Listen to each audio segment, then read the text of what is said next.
The midnight train. The wind howled through the desolate train station as I stood alone on the platform, shivering in the cold, eerie silence of the night. My watch read 11:57 p.m., and I cursed myself for working late again.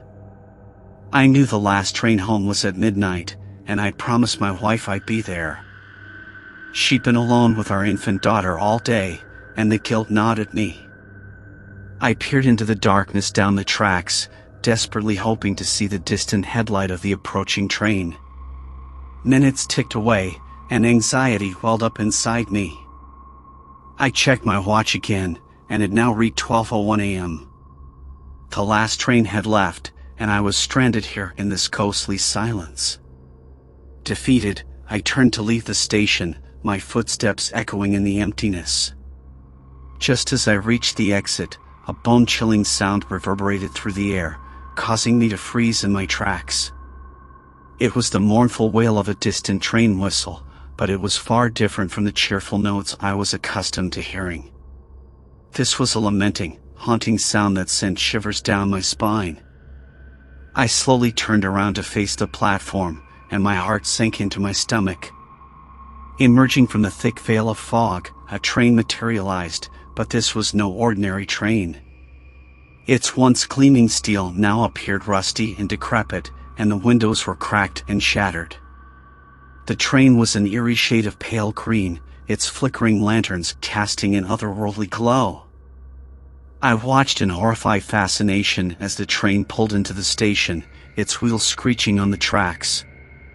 The doors creaked open with a spine-tingling groan, revealing a dimly lit interior.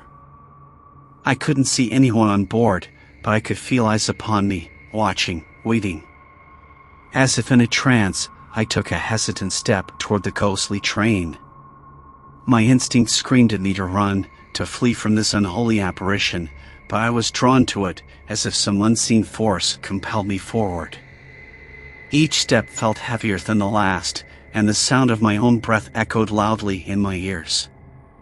The train's doors slammed shut behind me as I stepped inside, and I was immediately engulfed in a cold, clammy fog that seeped into my bones.